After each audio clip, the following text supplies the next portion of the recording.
सभी स्टूडेंट्स का बहुत बहुत सारा स्वागत है। खुश रहें, आबाद रहें, जिंदाबाद रहें। मैं यशवर्धन आप सभी का सीयूटी अड्डा 24/7 पर स्वागत करता हूं। और आज हम अपनी बुक सेकंड की अगर हम बात करें, इंडिया पीपल एंड इकोनॉमी, और उसका first chapter Indian population, distribution, growth, composition, इसके बारे में हम लोग बात करेंगे। डेंसिटी, ठीक है।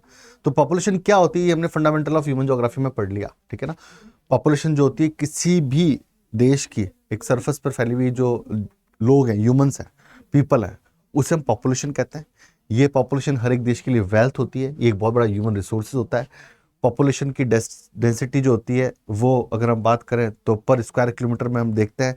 कंपोजिशन का मतलब होता है कि एक पॉपुलेशन में कितने मेल हैं, कितने फीमेल हैं, कितने बच्चे हैं, कितने एडल्ट हैं, कितने बूढ़े हैं, और कौन किस काम को कर रहा है। कितने लोग प्राइमरी सेक्टर में लगे हुए हैं, कितने लोग सेकेंडरी सेक्टर में लगे हुए हैं, कितने लोग टर्जरी सेक्टर में लगे हुए हैं। साथ में ही हम देखते हैं पॉपुलेशन के डिस्ट्रीब्यूशन को कि किस स्टेट में कितनी पॉपुलेशन है।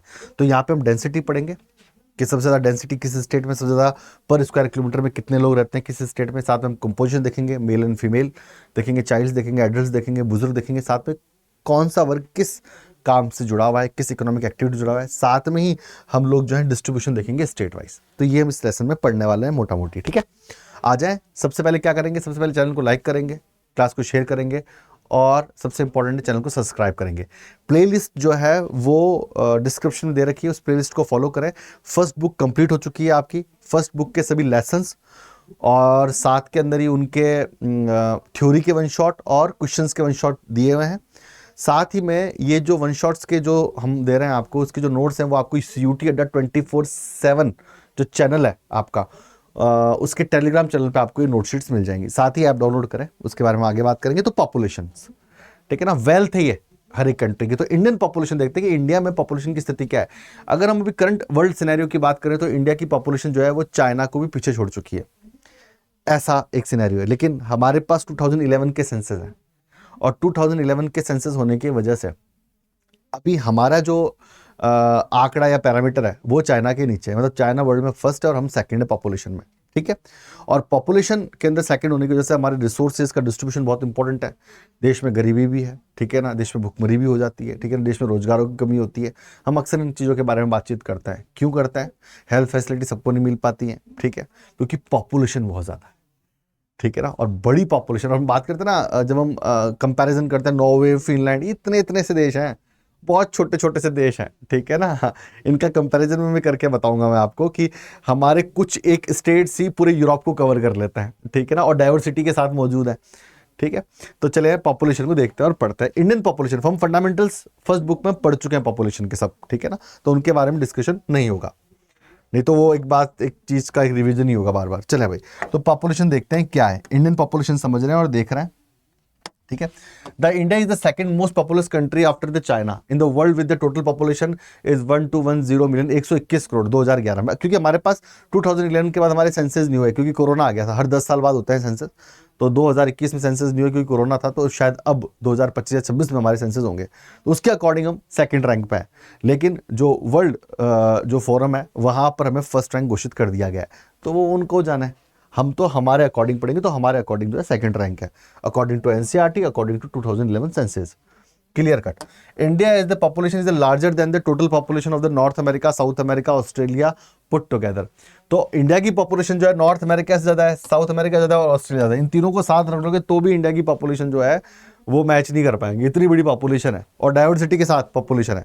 कई तरह के धर्म है, कई तरह के पंथ हैं, कई तरह के समाज हैं, कई तरह के वर्ग हैं, कई तरह की बोलियां हैं, कई तरह के भाषाएं हैं, ठीक है ना, कई तरह के लोग हैं, अलग अलग शक्लों के, अलग अलग रंगों के, ठीक है ना। हम बात करेंगे इसके बारे में। इतनी डाइवर्सिटी आपको नॉर्थ अमेरिका, साउथ अमेरिका और ऑस्ट्रेलिया में देखने को नहीं मिलेगी, इवन दुनिया के किसी देश में देखने को नहीं मिलेगी। The population data are collected through the census operation held every 10 years in our country.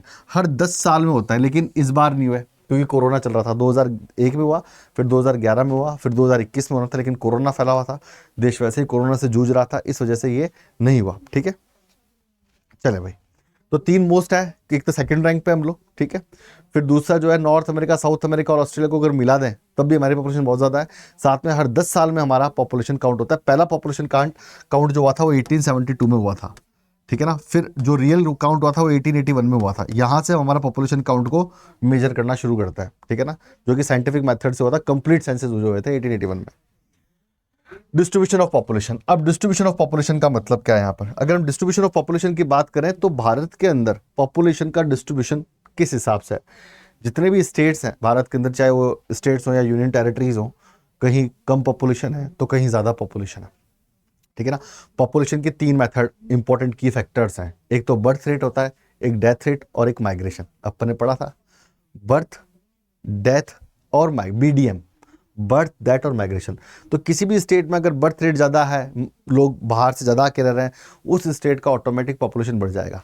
जिस स्टेट में डेथ रेट ज़्यादा है, लोग उस स्टेट को छोड़ करके जा रहे हैं, तो वहाँ पॉपुलेशन ऑटोमेटिकली कम हो जाएगा।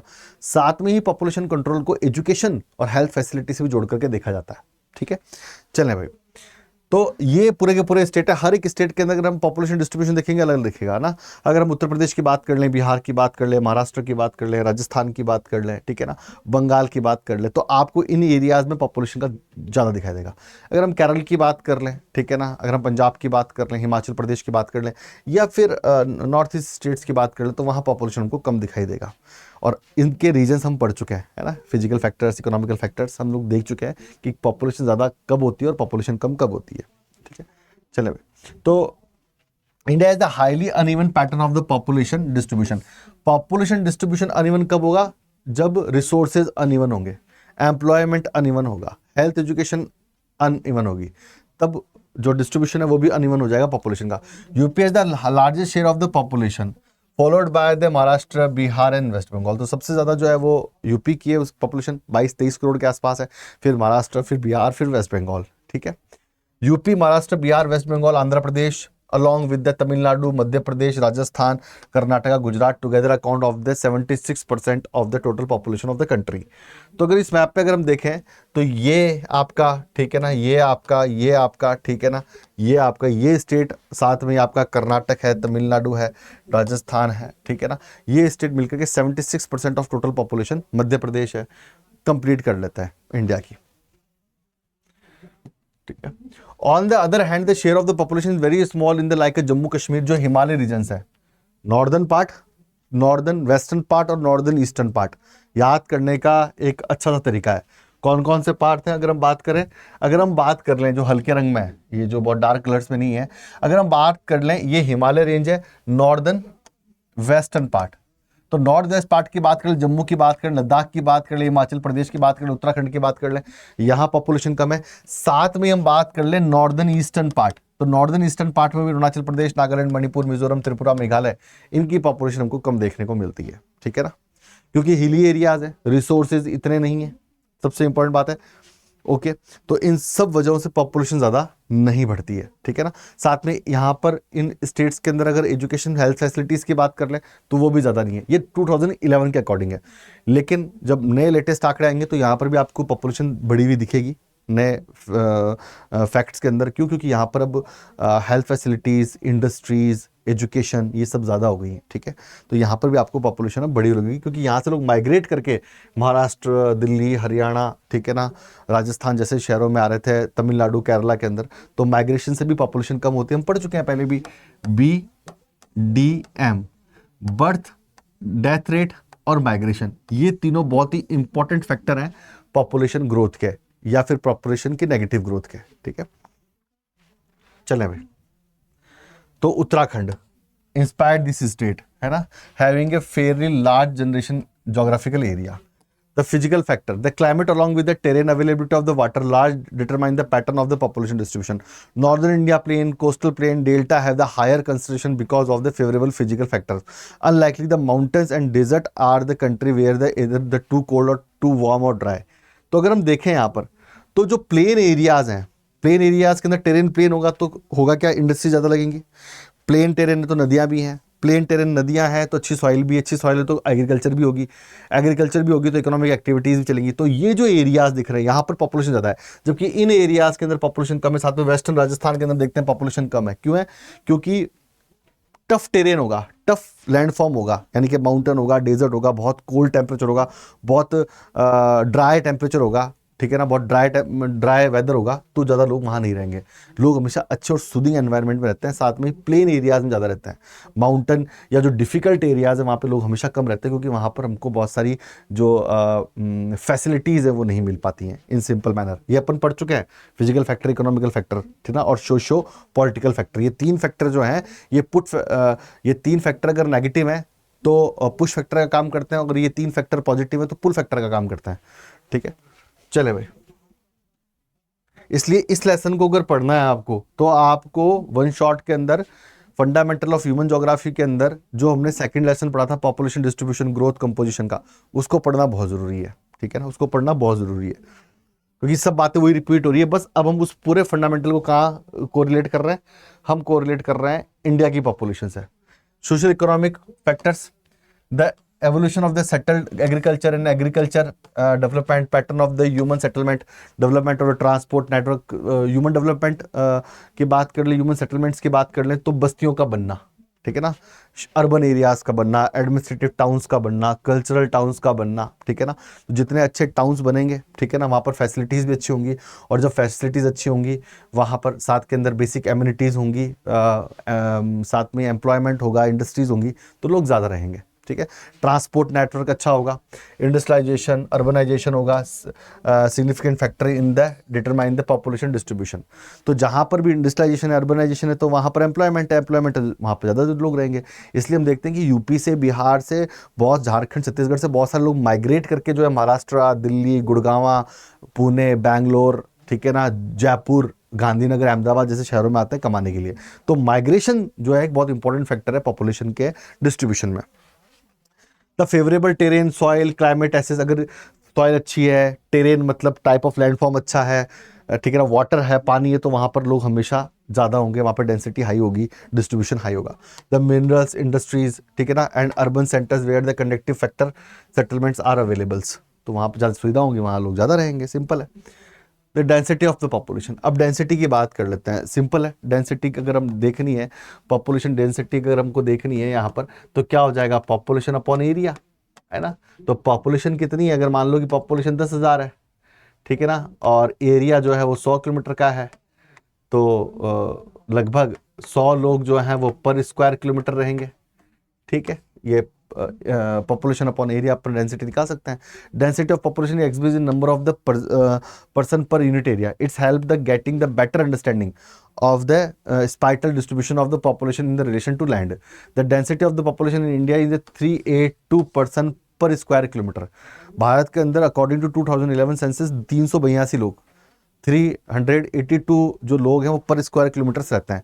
इसका फॉर्मूला ये डेंसिटी पॉपुलेशन अपॉन एरिया, कितनी एरिया, ठीक है ना, पॉपुलेशन अपॉन एरिया, कितनी पॉपुलेशन और कितने एरिया में लोग रह रहे हैं, ठीक है ना, इन सिंपल मैनर, बिल्कुल इसी मैनर के अंदर जो है इसको हमको समझना है।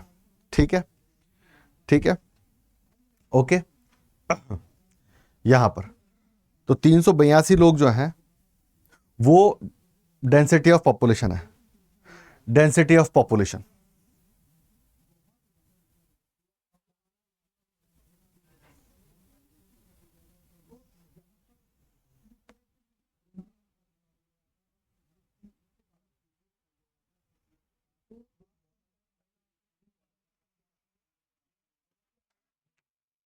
चलें भाई, ठीक है।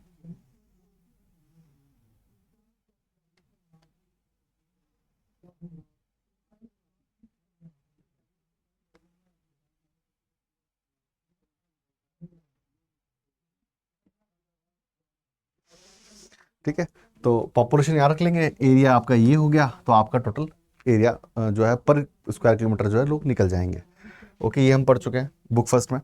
It is the various widely in the state from the 17% पर स्क्वायर किलोमीटर इन अरुणाचल प्रदेश।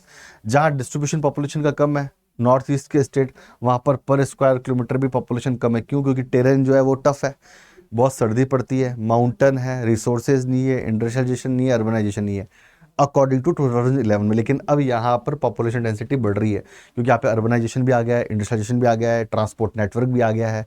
ठीक है, density Delhi Bihar has the highest density of the 1106 person per year square kilometre. Okay, तो हम देखते हैं कि ये एरियाज जो हैं, अगर देखें तो पंजाब की बात कर लें, हरियाणा की बात कर लें, दिल्ली की बात कर लें, यूपी की बात कर लें, बिहार की बात कर लें, बंगाल की बात कर लें, आसाम की बात कर लें, ठीक है ना, साथ में हम लोग महाराष्ट्र की बात कर लें, केरल की बात कर लें, तमिलनाडु की बात कर लें, तो ये हाई डेंसिटी एरियाज हैं, ठीक है ना, क्या है, हाई डेंसिटीज एरियाज है, क्योंकि यहाँ रिसोर्सेज हैं, यहाँ अर्बनाइजेशन है, यहाँ इंडस्ट्रियलाइजेशन है, यहाँ टेरेन स्मूथ है, ठीक है ना, यहाँ पे क्लाइमेट ठीक है, सॉइल है यहाँ पर, तो लोग ज़्यादा यहीं होंगे, ठीक है। हेल्थ फैसिलिटीज़ भी है यहाँ पर, एजुकेशन भी है यहाँ पर, ठीक है। अब एक क्वेश्चन होता है, सर हेल्थ फैसिलिटी और एजुकेशन ज़्यादा होने से तो पॉपुलेशन कम होगी? हाँ, बिल्कुल कम होगी, ठीक है ना, क्यों नहीं, एक सीमा के बाद में इन एरियाज में जहाँ पॉपुलेशन आपको ज़्यादा दिख रही है वहाँ पर धीरे धीरे कम होगी, लेकिन वो एक फेज में कम होगी, एकदम से कम नहीं होगी, ठीक है। चले भाई, The hill rugged desert area has the relatively low density due to the terrain and a harsh climatic condition. Density is a crude measure of the human and the land relationship. ठीक है, simple सी बात है, जहाँ mountains होंगे वहाँ life बहुत tough होती है, तो वहाँ डेंसिटी बहुत कम होगी, एक घर यहाँ तो दूसरा घर वहाँ, सिंपल ही है। और आप जाएंगे डेजर्ट में, जैसलमेर, बाड़मेर, तो दूर दूर गांव दिखेंगे आपको, ठीक है ना, बहुत कम डेंसिटी होती है। To get a better insight into the human land ratio in the term of the pressure of the population of the total cultivated land, physiological and the agriculture density should be found out, which are the significant for the country like India having a large agriculture population. तो physiological density क्या होती है, total population मान लो कि total population सिर्फ as example, वैसे है तो लगभग 1 अरब 40 करोड़, ठीक है ना, 140 करोड़ का देश है ये, लेकिन अपन एज ए एग्जांपल मान लेते हैं कि मान लो कि टोटल पॉपुलेशन है 100, नेट कल्टीवेटेड एरिया जो है वो है 10 हेक्टेयर, ठीक है ना, 10 हेक्टेयर है, तो फिजियोलॉजिकल डेंसिटी कितनी निकल जाएगी अगर हम कैलकुलेट कर लेंगे, तो सिंपल है ना, 10 इसकी फिजियोलॉजिकल डेंसिटी निकल जाएगी, ठीक है। और बात करें agriculture density, total agriculture population का मतलब किसान और उसका परिवार, और नेट कल्टीवेटेड एरिया का मतलब होता है कितने एरिया में खेती की जाती है ना। फिजियोलॉजिकल डेंसिटी से हमको ये पता चल जाता है कि इन 100 लोगों का पेट पालने के लिए कितना नेट कल्टीवेटेड एरिया चाहिए इन 100 लोगों को खाना देने के लिए। तो खाना तो कहाँ होगा, अगर आप बात करेंगे तो गेहूँ, चावल, मसाले, पल्सेस, सब्जियाँ, ये सब खेत में उगेंगी। तो नेट कल्टीवेटेड एरिया का मतलब ये हो गया कि कितना एरिया जो कि ज़रूरी है 100 लोगों का पेट पालने के लिए, वो तो फिजियोलॉजिकल डेंसिटी ऑफ लैंड है। एग्रीकल्चर डेंसिटी का मतलब हो गया कि टोटल एग्रीकल्चर पॉपुलेशन कितनी है। जैसे भारत में सबसे ज़्यादा 55% लोग एग्रीकल्चर पे डिपेंड करते हैं, तो एग्रीकल्चर पॉपुलेशन बहुत बड़ी है, खुद किसान और किसान का परिवार, ठीक है ना। नेट कल्टिवेटेड एरिया, ये जो एग्रीकल्चर पॉपुलेशन है कितने नेट कल्टिवेटेड एरिया मतलब कितनी कृषि योग्य भूमि पर निर्भर या डिपेंड करती है। Okay, the agriculture population includes the cultivator and agriculture labourers and their families member. Simple है, ठीक है ना, फैमिली मेंबर्स को भी इसमें शामिल किया जाएगा भाई, है ना, ये क्वेश्चन पूछा जाता है। ग्रोथ ऑफ द पॉपुलेशन, अब पॉपुलेशन की ग्रोथ के बारे में बातचीत कर लें कि ग्रोथ ऑफ द पॉपुलेशन क्या है और इसको कैसे समझेंगे। ग्रोथ ऑफ द पॉपुलेशन की अगर हम बात करें तो 1 साल में, 10 साल में, 1 महीने में, 1 डेकेड में, ठीक है ना, 1 सेंचुरी में कितनी पॉपुलेशन बढ़ रही है। ग्रोथ नेगेटिव और पॉजिटिव दोनों होती है, ठीक है ना। अगर कोई बहुत बड़ा अकाल आ गया, बीमारी फैल गई, तो ग्रोथ रेट कम हो जाएगी। देखो, ग्रोथ रेट के कम होने के कई सारे तरीके होते हैं और ये तरीका आपको कंफ्यूज भी करता है। अगर मैं बोलूं कि एजुकेशन बढ़ गई, हेल्थ फैसिलिटीज बढ़ गई, तो पॉपुलेशन ज्यादा हो जाएगी। हेल्थ फैसिलिटीज बढ़ने से देखो क्या होगा, जब एजुकेशन बढ़ी तो हमने बच्चे कम पैदा करना शुरू किया, क्योंकि हमको समझ में आ गई हम दो, हमारे 2 ही होने चाहिए, क्योंकि फिर रिसोर्सेज ज्यादा नहीं मिल पाएंगे। 10 बच्चे कर लिए भैया, तो फिर कहोगे इनका नौकरी नहीं मिल रही है, तो नौकरी कहाँ से मिलेगी भैया। रिसोर्सेज, चाहे वो नेचुरल रिसोर्सेज हो, आर्टिफिशियल रिसोर्सेज हो या इकोनॉमिकल रिसोर्सेज हो, वो सब लिमिटेड ही होते हैं। रिसोर्सेज शब्द के साथ में लिमिटेड जुड़ा हुआ है, अनलिमिटेड रिसोर्सेज कभी नहीं है। पूरी दुनिया में क्या है, इस पूरे ब्रह्मांड में कहीं नहीं है अनलिमिटेड। अनलिमिटेड क्या है, सलाह मशवरा जो फोकट की है वो अनलिमिटेड है। 2 बच्चे किए आपने, उनको अच्छी एजुकेशन दी, आपके औकात 2 बच्चों की थी, आपने 2 ही बच्चे किए, हम 2 हमारे 2 ही। ऐसे नहीं है कि ऊपर वाले का आता है और नीचे वाले का आता है, इधर वाले का आता है, ऊपर साइड वाले का आता है और हमारे 20 बच्चे हो गए, नहीं, ऐसे नहीं चलता है, ठीक है ना। फिर आपको शिकायत करने की भी आज़ादी नहीं है फिर सरकार से, ठीक है ना, क्योंकि आपने हरकत की है अपने दिमाग से। तो 2 बच्चे आपने किए, आपके पास उतना पैसा है, आपने उनको अच्छी एजुकेशन दिलाई, और जब अच्छी एजुकेशन मिल जाएगी, अब एक बीए की कोई औकात नहीं है अगर बात करें तो। अच्छी एजुकेशन का मतलब आपने उनको टॉप क्लास मेडिकल कॉलेज में पढ़ाया, या फिर टॉप क्लास एक मैनेजमेंट इंस्टीट्यूट में पढ़ाया, या टॉप क्लास एक ग्रेजुएशन कॉलेज में पढ़ाया, ठीक है ना, फिर आपने उनको जॉब मिल जाएगी आराम से। IIM अहमदाबाद का कोई भी आदमी आपको बेरोजगार नहीं मिलेगा। हाँ, आपकी गली के पीछे कोई MBA कॉलेज है तो वहाँ का लड़का बेरोजगार मिल जाएगा, क्योंकि उसका स्किल डेवलपमेंट नहीं हो पाया। और सबको IIM अहमदाबाद क्यों नहीं मिल सकता? क्योंकि पॉपुलेशन ज़्यादा है। और पॉपुलेशन ज़्यादा किसने की है? ऊपर वाले ने या नीचे वाले ने, या साइड वाले ने, इधर वाले ने? ये पॉपुलेशन हमने ज़्यादा की है हमारी हरकतों की वजह से, है ना। नीचे वाला से मतलब है पाताल लोगों में बैठने वाले देवता, ठीक है। तो यहाँ पर सबसे इंपॉर्टेंट बात जो है ना, ये डिपेंड करता है हमारी सूझबूझ पर। तो ग्रोथ ऑफ पॉपुलेशन जो है वो नेगेटिव या पॉजिटिव होती है। तो एजुकेशन बढ़ने से क्या होता है कि ग्रोथ रेट कम होती है, लेकिन हेल्थ फैसिलिटी अगर अच्छी हो गई तो फिर जीवन प्रत्याशा बढ़ जाती है। जो एवरेज एज 50 थी वो 65 हो गई, ठीक है ना। तो यहां पर ये प्लस में भी काम करते हैं और ये माइनस में भी काम करते हैं, ये दोनों में ही काम करते हैं। ये नेगेटिव इंपैक्ट भी डालते हैं पॉपुलेशन पर, क्योंकि अगर पॉपुलेशन की ग्रोथ नेगेटिव होगी तो देश के अंदर जवान बच्चे बचेंगे ही नहीं, तो बूढ़े देश चलाएंगे, और बूढ़े तो एक दिन मर जाएंगे। सबसे इंपॉर्टेंट बात है। और हम ये बात कर चुके हैं कि ह्यूमन रिसोर्सेज जो होता है, जो लोग होते हैं, ह्यूमन होता है, पीपल होता है, वो देश की वेल्थ होता है। तो हमें एक अच्छी, पढ़ी लिखी, समझदार, प्रोडक्टिव पॉपुलेशन चाहिए। और अच्छी पढ़ी लिखी, समझदार, प्रोडक्टिव पॉपुलेशन कब होगी? जब हमारे पास एजुकेशन भी होगी, हमारे पास हेल्थ भी होगी, हमारे पास इंफ्रास्ट्रक्चर भी होगा, हमारे पास अर्बनाइजेशन भी होगा, हमारे पास इंडस्ट्रियलाइजेशन भी होगा, हमारे पास फ्रीडम होगी, एम्पावरमेंट होगा, एम्प्लॉयमेंट होगा, अच्छी एजुकेशन होगी, अच्छी हेल्थ फैसिलिटीज होगी, तब हम एक अच्छा ह्यूमन रिसोर्सेज तैयार कर सकते हैं, है ना। तो पॉपुलेशन कम होना भी बुरी बात है, पॉपुलेशन बहुत ज़्यादा होनी भी दोनों ही शर्त जो है वो खराब है। तो जापान में पॉपुलेशन कम हो रही है, नॉर्वे में पॉपुलेशन कम हो रही है, नुकसान है उनके लिए। अब वो बाहर से लोगों को बुला रहे हैं, आओ भैया, इवन बच्चे पैदा करने पर रिवॉर्ड्स और अवार्ड्स दे रहे हैं, ठीक है। ये हालत हो गई उनकी, क्योंकि सबसे इंपॉर्टेंट वेल्थ जो है किसी कंट्री की, जो पहचाने वो लोग हैं। हम बात करते हैं अपने इनके अपने मिसाइल मैन, ठीक है ना, बात करते हैं अपन लोग, ठीक है ना। नाम क्या था मिसाइल मैन का, ठीक है, जो देश के राष्ट्रपति बने, तो हमारा देश उनके नाम जाना जाता है, सचिन तेंदुलकर, क्रिकेटर है ना। तो इंडिया का नाम किससे जाना जाता है? सचिन तेंदुलकर के नाम से, अमिताभ बच्चन के नाम से, शाहरुख खान के नाम से, क्योंकि वो पॉपुलेशन का हिस्सा है, लेकिन उन्होंने अपना नाम कमाया। तो कोई भी देश अपनी पॉपुलेशन की वजह से जाना जाता है, ध्यान रखता है इस चीज़ को। तो ग्रोथ ऑफ पॉपुलेशन बहुत इंपॉर्टेंट है, नेगेटिव और पॉजिटिव दोनों होती है, ठीक है। चले भाई, तो बात कर लेते आगे। It is the change in the number of the people living in the particular area between the 2 points of the time. 2 points of the time, point A and point B. ये एक साल भी हो सकता है, जैसे कि अपन एक एग्जांपल लेते हैं, 2001 से लेकर के 2011 तक पॉपुलेशन ग्रोथ में क्या चेंजेस आए इंडिया में, ठीक है ना। मान लो यहाँ पॉपुलेशन 1 थी, यहाँ पॉपुलेशन 3 हो गई, तो 2 का इजाफा हो गया। और ये नेगेटिव भी हो सकती थी, मान लो यहाँ पॉपुलेशन 1 थी, और अगर नेगेटिव देखें तो या +1 थी, या -0.5 होगी, तो माइनस। तो ग्रोथ जो है वो नेगेटिव और पॉजिटिव दोनों सेंसेस में होती है। एक बढ़ भी सकती है, घट भी सकती है, लेकिन हमारे यहाँ पर ग्रोथ जो है पॉजिटिव ग्रोथ है, पॉपुलेशन बढ़ी है, ठीक है। The rate, the express in the percentage, percentage में करेंगे 1.64%, 2%, 3%, 4%, कोई ना कोई फिगर होगा, कोई ना कोई आंकड़ा होगा, कोई ना कोई फैक्ट होगा, ठीक है। Components, namely natural and induced. The natural growth is the analysis by the assessing the crude birth and death rate. The induced the component and the explained by the volume of the inward and the outward movement of the people in the any given area.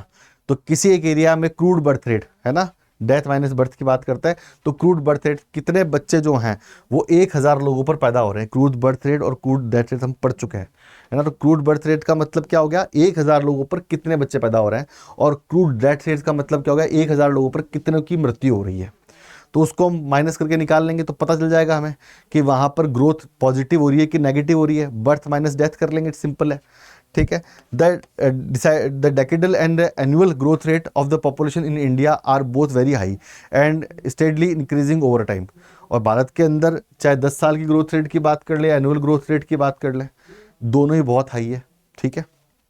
दोनों ही क्या है? बहुत high है। The annual growth rate of the India 1.64%। अगर हम पुराने आंकड़ों की बात करें, है ना, 1911 से 1921, 1911 से 1921, या 1921 से 1931, 41, 51, 81, तो उनकी तुलना में कम हो रही है, क्योंकि लोग पढ़ लिख रहे हैं, हेल्थ फैसिलिटीज़ बढ़ रही है, लोगों को समझ में आ रहा है कि कम बच्चे अच्छे हैं, कम बच्चे होंगे तो रिसोर्सेज दे पाएंगे, बच्चों को अच्छा पढ़ा पाएंगे, खिला पाएंगे, कुछ ना कुछ बड़ा बना पाएंगे। तो अब धीरे धीरे कम हो रही है, लेकिन बहुत तेजी से कम नहीं हो रही है, टाइम लगेगा इसमें। और ये पॉपुलेशन ग्रोथ जो है 4 फेजेस के अंदर बटी हुई है। कितने फेजेस में?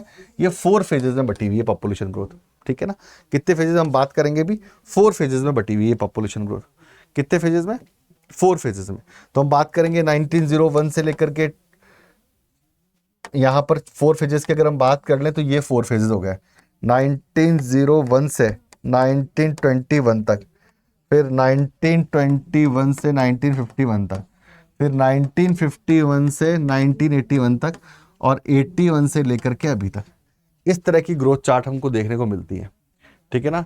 तो 1901 से 2011 तक हमने तो 5 फेजेस बांट दिया, लेकिन अपने को यहाँ पर केवल 4 फेज ही पढ़ना है, 4 फेजेस पढ़ना है। तो बर्थ रेट क्या थी अगर हम बात कर लें तो बर्थ रेट जो है वो हाई, बर्थ रेट क्या हाई है फर्स्ट स्टेज में। डेथ रेट भी क्या है? हाई है, लोग बच्चे भी बहुत कर रहे हैं और डेथ रेट भी हाई है फर्स्ट स्टेज की अगर हम बात करें 1901 से 1921 तक, है ना। इन 21 सालों की अगर हम बात करें, है ना, 1901 से 1921 तक, है ना, 1901 से लेकर के 1921 तक बात करें तो बर्थ रेट बहुत हाई है। क्यों हाई? क्योंकि लोग कॉन्ट्रासेप्टिव का यूज़ नहीं कर रहे हैं, और उनका मानना है कि जो भी कर रहा है ऊपर वाला कर रहा है, ठीक है ना। तो बहुत ज़्यादा बच्चे पैदा हो रहे हैं। साथ के अंदर ही जो है डेथ रेट भी आई है, क्योंकि हेल्थ फैसिलिटीज़ नहीं है, इतनी एजुकेशन नहीं है। स्टेज 2 की बात कर लें 21 से 51, तो बर्थ रेट हाई है, लेकिन डेथ रेट में रैपिडली फॉल्स, डेथ रेट जो कम हुई है। बर्थ रेट अभी भी हाई बनी हुई है, लेकिन जो डेथ रेट है वो कम हुई है। क्यों? क्योंकि हेल्थ फैसिलिटीज़ बढ़ गई अब इस दौर में आते आते। स्टेज 3 की बात कर लें अगर हम, ठीक है ना, तो स्टेज 1951 से लेकर के, ठीक है ना, 81 तक की बात कर लें तो कंपैरेटिवली जो है वो धीरे धीरे जो है अब वो कम होती नजर आती है यहाँ पर, ठीक है। साथ ही अगर हम बात करें तो एक्सप्लोजन भी हो रहा है, यहाँ पर एकदम से शूट कर जाएगी पॉपुलेशन, क्योंकि हेल्थ फैसिलिटीज बहुत अच्छी हो जाएंगी, ठीक है। तो यहाँ देखते हैं, देखो बात करते हैं phase first. The period of the segment growth is since in this period growth rate was very low. Both the birth rate and death rate are very high. ठीक है ना, दोनों हाई थी, ठीक है ना। The rate of the increase low poor health and the medical services, literacy of the people at the large and the insufficient distribution system of the food and other basic intensity were the largely responsible for a high birth and the death rate is this period, ठीक है, in simple. Second phase 2010, the birth is steady growth and the overall improvement in the health and the sanitation through out the country brought down the mortality rate, ठीक है। तो मृत्यु दर जो है वो कम हो गई यहाँ पर, ठीक है ना, क्योंकि हेल्थ फैसिलिटीज बढ़ गई। The crude birth rate remind high in this, तो जो बर्थ रेट बनी हुई थी वो भी हाई बनी हुई थी, ठीक है ना। The leading the higher growth rather than the previous phase, ठीक है। चले भाई 90 पॉपुलेशन एक्सप्लोजन, यहाँ पर पॉपुलेशन एक्सप्लोजन हो गया भाई बहुत जबरदस्त तरीके से, क्योंकि यहां पर आकर के क्या हुआ, हेल्थ फैसिलिटीज बढ़ी, साथ में लोगों को खाने के लिए खाना मिल गया, है ना। क्योंकि इसी दौर के अंदर हम देखते हैं तो यहाँ पर ग्रीन रेवोल्यूशन भी हुआ, तो प्रोटीन डाइट बढ़ गई लोगों की, खाना पीना बढ़ गया लोगों का, लाइफ को लेकर के सिक्योरिटी की भावना आ गई, तो बूम कर गई, है ना। ये इंडिया के रेट्रोस्पेक्ट पे समझ रहे हैं यहाँ पर, ठीक है ना। The average annual growth rate was a high in 2.2%. After the independence, the development activities through the planning helped the improvement like condition leading to the birth rate. Apart from this, the international migration was also responsible, bringing immigrants from their countries, other countries. बाहर के लोग भी आके बसे यहाँ पे, तो population क्या हो गई, एक्सप्लोज कर गई ना, बहुत ज्यादा हो गई। Phase 4, 80-81 till present, the growth rate countries population through the remained high has started slowing down. अभी भी हाई बनी हुई है 1981 से लेकर 2011 तक अभी भी हाई बनी है, लेकिन धीरे धीरे कंपैरेटिवली कम हो रही है ना। The downward trend is the crude birth rate, is that true? The affected by and the increase in the main age at the marriage improve the quality of life, particular education of the female in the country, ठीक है। तो 4 phases की हम बात करते हैं, तो first phase की अगर हम बात करें तो बर्थ रेट और डेथ रेट दोनों हाई बनी हुई थी, फिर धीरे धीरे जो है वो बर्थ रेट तो हाई बनी रही लेकिन डेथ रेट कम हो गई। उसके बाद एक्सप्लोजन हुआ, क्योंकि बाहर के लोग भी आके देश में बसे, प्लानिंग हुई, इंडस्ट्रियलाइजेशन हुआ, अर्बनाइजेशन हुआ, ग्रीन रेवोल्यूशन आया, ठीक है। और 1981 के बाद से लेकर के 2011 तक हाई बनी रही, लेकिन धीरे धीरे कम होना शुरू हुआ, ओके। चले भाई, अब regional variation of the population growth, regional variation of population growth, जहां जितना अर्बनाइजेशन था, जहां जितना इंडस्ट्रियलाइजेशन था, जहां रिसोर्सेज ज़्यादा थे, एम्प्लॉयमेंट ज़्यादा था, एजुकेशन थी, बेसिक एम्यूनिटीज़ थी, बेसिक फैसिलिटीज़ थी, उन एरियाज़ में पॉपुलेशन ग्रोथ बढ़ गया। और इसकी वजह क्या थी? बर्थ रेट और डेथ रेट तो ही, साथ में माइग्रेशन। यूपी के, बिहार के बहुत सारे लोग जो है दिल्ली की तरफ आए, कलकत्ता की तरफ आए, बैंगलोर की तरफ गए, महाराष्ट्र की तरफ आए, और इससे एक बहुत बड़ा इम्पैक्ट पड़ा, बहुत सारे स्लम्स बन गए, कच्ची बस्तियाँ, ठीक है ना, वो बनी। The state like Kerala, Tamil Nadu, Andhra Pradesh, Odisha, Pondicherry and Goa show A low rate of the growth not exceeding 20% over the decade. क्योंकि इन एरियाज के अंदर क्या हुआ? एजुकेशन बढ़ी, हेल्थ फैसिलिटीज बढ़ी, लोगों को समझ में आया कि बच्चे कम ही ठीक हैं, ठीक है। A continuous belt of the state, the comparison grow, Gujarat, Maharashtra, Rajasthan, Punjab, Haryana, Uttar Pradesh, Uttarakhand, Madhya Pradesh, Sikkim, Assam, West Bengal, Bihar, Chhattisgarh, Jharkhand, the growth rate over the average reminder 20 to 25% थी। द ड्यूरिंग द 2001 एंड 2011 अगर हम बातचीत कर लें, the growth rate at the almost all state of union territory has registered a lower figure compare to the previous decade, है ना। तो यहाँ पर कम देखने को मिली, तो धीरे धीरे एजुकेशन बढ़ रही है, लोग समझदार हो रहे थे, ठीक है ना, हेल्थ फैसिलिटीज बढ़ रही थी, ठीक है। ओके, अब एक काम करना है आप लोगों को, मैं सब स्टूडेंट्स को बोल देता हूँ, बता देता हूँ कि वन शॉट्स की पूरी एक बुक कंप्लीट हो चुकी है, book first fundamental of human geography, ठीक है ना। तो वहाँ के उसके पूरे वन शॉट्स और उसके पूरे क्वेश्चंस के वन शॉट्स रखे हुए हैं। साथ में CUT-24/7 के टेलीग्राम चैनल को भी आप जाके ज्वाइन करें, वहाँ पर इनके नोट्स मिल जाएंगे। साथ में सबसे इंपॉर्टेंट है, और डिस्क्रिप्शन में लिंक दे रखा है, साथ में सबसे इंपॉर्टेंट है कि आप Adda 24/7 का ऐप डाउनलोड करें। क्या करें आप? Adda 24/7 का ऐप डाउनलोड करें। आप ऐप स्टोर से या गूगल प्ले स्टोर से या गूगल पे जाकर के आप ऐप डाउनलोड कर सकते हैं। जैसे आप ऐप डाउनलोड करेंगे, आपको UG-PG एंट्रेंस एग्जाम चूज करना है, और UG-PG एंट्रेंस में CUT UG चूज करना है आपको, और CUT UG के अंदर CUET महापैक यूज करना है। ये CUT महापैक जो है वो आपको 12th के साथ साथ में जो है वो फायदा दिलाएगा। किसके अंदर? 12th के साथ साथ आपको CUET के एग्जाम में भी फायदा दिलाएगा, दोनों में एक साथ तैयारी होगी इसमें, ठीक है। तो CUET महापैक की बात कर लें, ठीक है, तो आपको आर्ट्स का जो है वो महापैक चूज करना, arts domain with printed books, मैं तो यही कहूंगा विथ प्रिंटेड बुक्स। क्यों सर? है ना। अब एक बार बाय नाउ पे मैं क्लिक करता हूँ और कोड लगाता हूँ यहाँ पर, ठीक है ना। देखते हैं कोड लगाने के बाद कितना मिलता है, फिर इसके फीचर्स बता दूंगा आपको। अभी लेसन पूरा नहीं हुआ है, भी होगा। वाई सर G20, ठीक है ना, अप्लाई कर दो। लगभग 3100 रुपये का डिस्काउंट, 3100 का डिस्काउंट आपको यहाँ पे मिल रहा है, ठीक है ना। 3100 का आपको डिस्काउंट मिल रहा है। कोड आपको जो यूज करना है वो क्या है? वाई सर G20, इस कोड का आपको इस्तेमाल करना है। वाई सर G20, 14,939 रुपए का आपको ये पड़ रहा है महापैक। सर महापैक के फायदे क्या? महापैक एक तरीके से एक पासपोर्ट है बच्चों। क्या है? एक पासपोर्ट है। पासपोर्ट, और पासपोर्ट भी कैसा है? अमेरिका का पासपोर्ट है कि पूरी दुनिया में, सिंगापुर, अमेरिका और नॉर्वे का पासपोर्ट है कि पूरी दुनिया में बिना वीजा के आप कहीं भी जा सकते हो।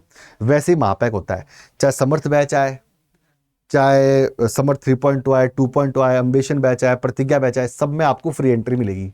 जितने भी बैचेज आएंगे, चाहे वो थ्योरी बैचेज हों, चाहे वो टेस्ट पेपर प्रैक्टिस बैचेज हों, चाहे वो रिवीजन बैचेज हों, ठीक है ना, इन सब के अंदर आपको फ्री एंट्री मिलेगी इसको लेते ही। साथ के अंदर ही आपको प्रिंटेड बुक्स मिलेंगी, अनलिमिटेड टेस्ट पेपर्स मिलेंगे, अनलिमिटेड सैंपल पेपर्स मिलेंगे, अनलिमिटेड डाउट सेशंस आपको दिए जाएंगे इसके अंदर, ठीक है। सब बैचेज में आपको सब कुछ मिलेगा। साथ के अंदर ही सबसे इंपॉर्टेंट बात है कि अगर आप 12th का कोर्स खरीदते हो तो 5 से 6 हज़ार का आता है। अगर आप CUT का लेते हो 15,000 का आता है। दोनों को मिला तो 20 से 21 हज़ार का है, दोनों कोड लगाने के बाद भी। लेकिन अगर आप महापैक लेते हो तो एक तो सभी बैचेस में आपको एंट्री मिल गई, अनलिमिटेड टेस्ट पेपर मिल गए, अनलिमिटेड बुक्स आपको जो भी है आपकी प्रिंटेड बुक्स आपको मिल गई, सैंपल पेपर मिल गए, टेस्ट पेपर मिल गए, प्रैक्टिस पेपर आपको मिल गए यहाँ पर, ठीक है ना, और सब बैचेस में एंट्री मिल गई।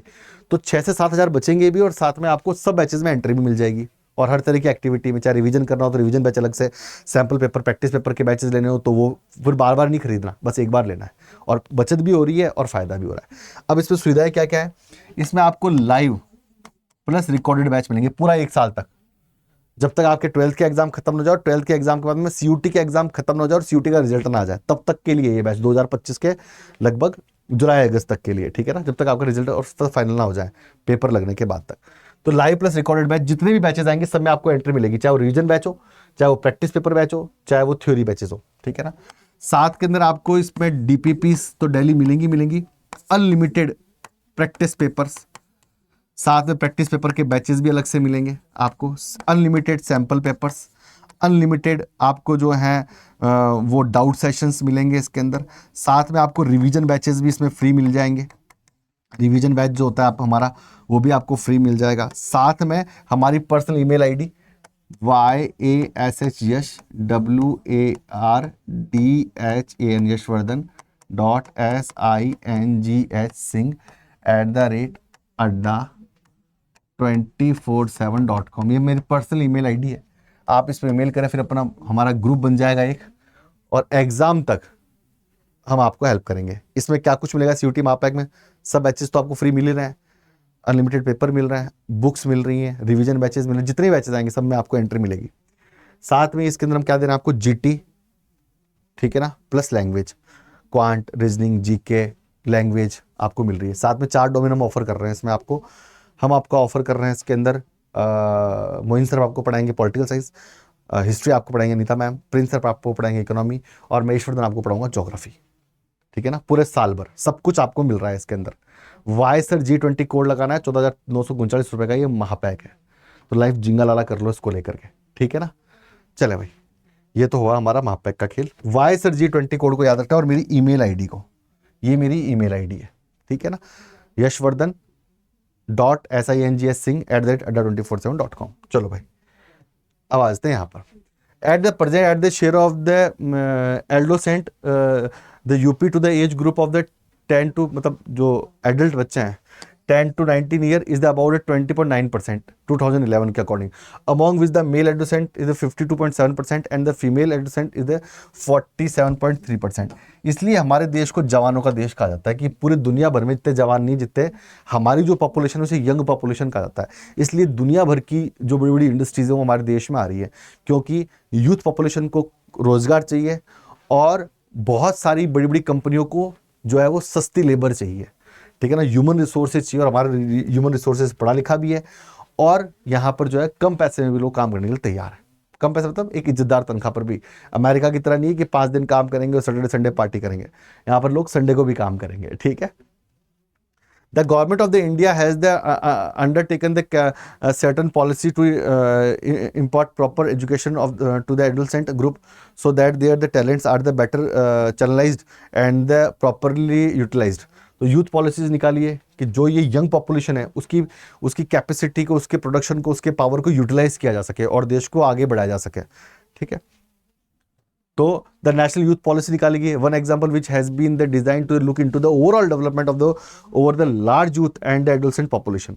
The national youth policy NYPP 2014, ये क्वेश्चन पूछता है, then launched in the February 2014, and the purpose of the holistic vision for the youth India, which is the to empower to the youth of the country to achieve their full potential, and through them they enable the India to find its rightful place in the community of the nations।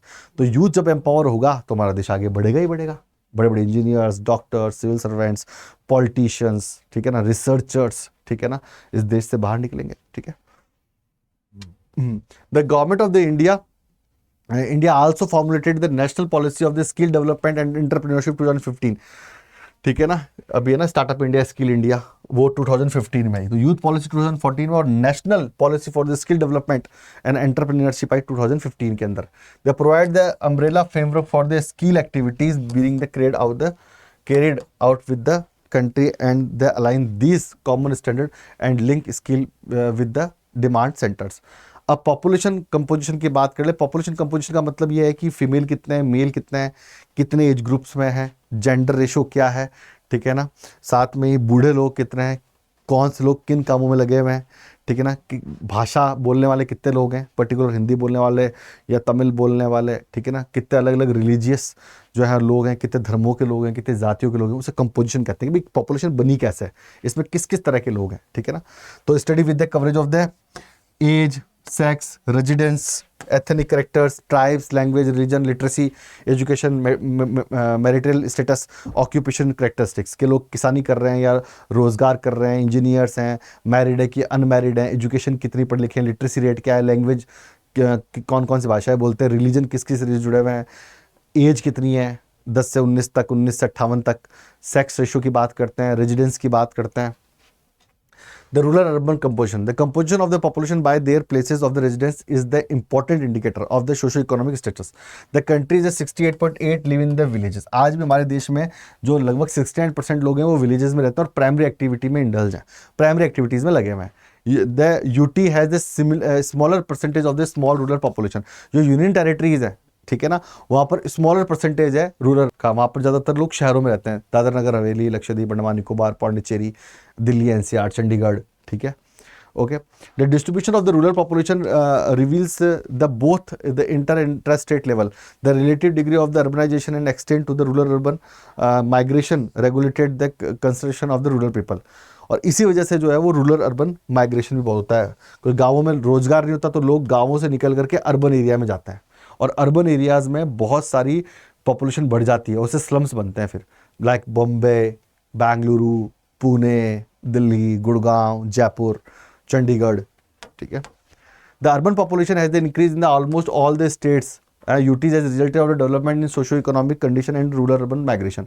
तो union territories जो है वहाँ पर city जो urban population बढ़ी है, साथ में कई सारे स्टेट्स की बात कर ले, महाराष्ट्र की बात कर ले, दिल्ली स्टेट की बात कर ले, हरियाणा की बात कर ले, गुजरात, केरल, तमिलनाडु की बात कर ले, कर्नाटका की बात कर ले, तो वहाँ पर शहरी जनसंख्या में बढ़ा हुआ है. और उसका सबसे बड़ा कारण है माइग्रेशन, क्योंकि लोग रूरल एरिया से अर्बन एरिया की तरफ आ रहे हैं, ठीक है ना, रोजगार के लिए, एम्प्लॉयमेंट के लिए. Urban population is the high along the main transport link in the North India plains, the industrial area of the Kolkata and Mumbai and other areas, ठीक है ना. भाई ट्रांसपोर्टेशन भी है, ट्रेनें भी चली है ना, तो बिहार के लोग निकल करके महाराष्ट्र पहुंचे काम करने के लिए, ठीक है. The low in the agriculture cent area of the middle and the lower Ganga plain, the Telangana non irrigated western Rajasthan remote hilly area, desert flood prone area of the peninsular India, यहाँ से लोग निकले और जो है वो अलग अलग स्टेट्स में काम करने के लिए गए. The linguistic composition. भारत के अंदर बहुत सारी भाषा बोली जाती है, कहते हैं ना 4 कोस पर बदले वाणी, है ना, 3 कोस पर बदले पानी, ठीक है ना. तो हर एक 4 कोस पर भाषा बदल जाती है. भारत में बहुत सारी लैंग्वेज बोली जाती है, ठीक है. The according to linguistic survey of the India 1903 and 1928 there were the 117 language and 54 dialects. 117 तो लैंग्वेजेस हैं और डायलेक्ट्स बोलने के तरीके 544 हैं, दुनिया से ज़्यादा. In the modern India are the about 22 schedules language and the many non-scheduled language. Scheduled language मतलब जो कि संविधान में रखी हुई है, ठीक है ना, 8th शेड्यूल के अंदर वो 22 लैंग्वेजेस हैं. तमिल, कन्नड़, गुजराती, मराठी, पंजाबी, असमी, बोडो, मणिपुरी, ठीक है ना, आपके मराठी, ठीक है, आपके नेपाली, भूटानी, ठीक है. तो ऐसे करके टोटल 22 लैंग्वेजेस हैं. उड़िया, ठीक है. द अमॉन्ग द मलयालम, ठीक है ना, बहुत सारी लैंग्वेजेस है भारत में. Language they speak of the Hindi have the highest percentage of the smallest language group of the Sanskrit, Bodo and Manipur. सबसे ज़्यादा कौन क्या बोली जाती है? हिंदी बोली जाती है, ठीक है ना. और उसका सबसे कम कौन सी बोली जाती है? संस्कृत, बोडो और मणिपुरी. In 2011 census के according, the speaker of the major Indian languages belong to the 4 languages families with their the sub families are branches. तो 4 important family जो है फिर कई सारी branches बन गई उसकी. ऑस्ट्रिक, द्रविडियन, साइनो तिब्बतन और इंडो यूरोपियन, ये 4 हैं, ठीक है ना. तो religion effects the culture and the politician living of the most Indians. The spatial distribution of religious communities show the certain state how more people. तो हिंदू भारत में सबसे ज़्यादा है, 70 to 90%, ठीक है ना. From the major group in the many state expect the border along with Pakistan, Bangladesh, Tibet and some of the started with this country. Muslim the largest religion minority है, लगभग 22 से 23 करोड़ है भारत के अंदर. साथ में हमारे आसपास के पड़ोसी देश जो है पाकिस्तान और बांग्लादेश तो है ही मुस्लिम देश, ठीक है. ओके फिर बात करें क्रिश्चियन की, बात करें the most concentrated in the rural areas in Chota Nagpur hills, Manipur, Goa, Kerala, Mizoram, Meghalaya. North eastern state और केरला के अंदर जो है क्रिश्चियन ज़्यादा है, ठीक है. क्रिश्चियंस भी 2 तरह के होते हैं, प्रोटेस्टेंट और कैथोलिक, ठीक है. सिक्स की बात कर ले, पंजाब, हरियाणा एंड दिल्ली में कॉन्सेंट्रेटेड है. जैन्स की और बुद्धिस्ट की बात कर ले, स्मॉलेस्ट रिलीजियस ग्रुप है, is concentrated in selected areas. Jains urban areas, Rajasthan, Gujarat, Maharashtra, है ना. और Buddhist in the Maharashtra, Sikkim, Arunachal Pradesh, Ladakh, Tripura, Lahaul Spiti in Himachal Pradesh. तो जैनिस तो आपको पता ही बहुत बड़े बिजनेसमैन होता है, तो दिल्ली बड़े बड़े शहरों में आपको पूरे जैन व्यापारी दिखेंगे. The other religious Indian include the Zoroastrian, Parsi जो होते हैं, and the tribal and other indigenous faith of beliefs concentrated in the small pockets scattered through the country. तो ये इंपॉर्टेंट यहाँ पर रिलीजियस जो है वो ग्रुप्स हैं भारत के अंदर, ठीक है. अब composition of the working population. Bharat में वर्किंग पॉपुलेशन क्या रहता है, किसको काम और कितना काम मिलता है, ठीक है ना. The population of the India according to their economic status they divide into 3 groups, namely the main worker, marginal worker and non worker, मतलब जिनको काम मिलता है इज द मेन वर्कर, जिनको कम काम मिलता है वो मार्जिनल वर्कर, और जिनको बिल्कुल काम नहीं मिलता वो नॉन वर्कर्स हैं, ठीक है ना। The India the proportion of the workers both men and the marginal only 39.8%, living a vast majority about 60% is non worker, 60% को काम नहीं मिलता, ठीक है ना। और ये स्किल्ड नहीं है ये, ठीक है ना, सबसे इंपॉर्टेंट बात है ये स्किल्ड और नॉन स्किल्ड दोनों के लिए, लेकिन हाईली स्किल्ड नहीं है, सब स्किल्ड है। The proportion of the working population of the states and the जो मजदूर होते हैं खेतों में काम करते हैं उस तरह की जो है वर्कर्स के बारे में बातचीत चल रही है। Working population the state union territory show the moderate variation from the about 39 to 6%, go about 49.9%, Daman Diu about 50.6%. The total working population are the cultivators and agricultural laborers, जैसा कि मैंने बताया, are 3.8% of the worker are engaged in the household industry, 41.6%, ठीक है। The male worker outnumber of female worker in the all three sectors, okay, okay. अब promoting the gender sensitivity through the Beti Bachao and Beti Padhao social campaigning, है ना। तो जो अपनी population है उसको एक सही रूप देने के लिए, ठीक है ना, क्योंकि लोग लड़के होने चाहिए घर में, लड़कियां कम होनी चाहिए, इस तरह की मानसिकता थी। लेकिन अब बेटा और बेटियां दोनों बराबर कंधे से कंधा मिला करके आगे बढ़ रहे हैं, और बेटियां तो बहुत बड़े बड़े कारनामे कर रही है। बेटियां पायलट भी हैं, बेटियां डॉक्टर्स भी हैं, इंजीनियर्स भी हैं, बेटियां जो हैं वो अब तो यूनिवर्स में भी पहुंच रही हैं, ठीक है ना। तो बेटियों का काम बड़ा बड़ा है, ठीक है, बेटी शक्ति के रूप में भी है, ठीक है ना। तो the division of the society army में भी है, नेवी में भी है, female and the transgender are believe into the natural and the biological, but is the reality there are the social construct and the roles assigned the individuals which are the reinforced by the social institution. These the biological differences. तो mail और female में क्या biological differences है, court ने भी ये माना है, और कोई डिफरेंस नहीं, केवल बायोलॉजिकल डिफरेंसेस हैं। वो मेल है हम फीमेल है, केवल बायोलॉजिकल डिफरेंस है। और ये बायोलॉजिकल डिफरेंसेस को हम हिंदी में कहते हैं सेकेंडरी, जो द्वितीयक लैंगिक लक्षण है, सेकेंडरी जेंडर जो डिफरेंशिएशन है, बस वही है ना, और कुछ नहीं है, उसके अलावा दोनों बराबर है, ठीक है। The government of the India has the duly acknowledge the adverse impact of this discrimination and the launched a nation campaigning Beti Bachao and Beti Padhao, है ना, ठीक है। बेटियों को बचना बहुत जरूरी है भाई, रीढ़ की हड्डी है, पूरी दुनिया के अंदर बेटियां नहीं होंगी तो फिर क्या होगा, ठीक है ना, कुछ नहीं हो सकता। पूरी की पूरी जो लड़कियां हैं इस पूरे इकोसिस्टम के अंदर सबसे मेन एस्पेक्ट है, और उनको अगर हम पीछे रखेंगे तो पूरा समाज बर्बाद होकर रह जाएगा। तो बेटियों का बढ़ना, क्योंकि एक बेटी जो है वो शक्ति का रूप भी है, सबसे इंपॉर्टेंट है, और एक बेटी जो है वो अगर हम बात करें सोसाइटी के अंदर तो वो जननी भी है, और जननी को अगर हम खत्म कर देंगे तो पूरी की पूरी ह्यूमन रिसोर्सेज की जो चेन है वो बर्बाद हो जाएगी। इसलिए बेटी बचाओ और बेटी पढ़ाओ आंदोलन जो है वो चला, सबसे important. Nation wide campaigning is called. The number of the female workers is relatively high in the primary sector. Through in the recent areas, there has been some improvement of the worker participation of the women secondary and tertiary sectors. तो धीरे धीरे जो है women का working participation बढ़ रहा है।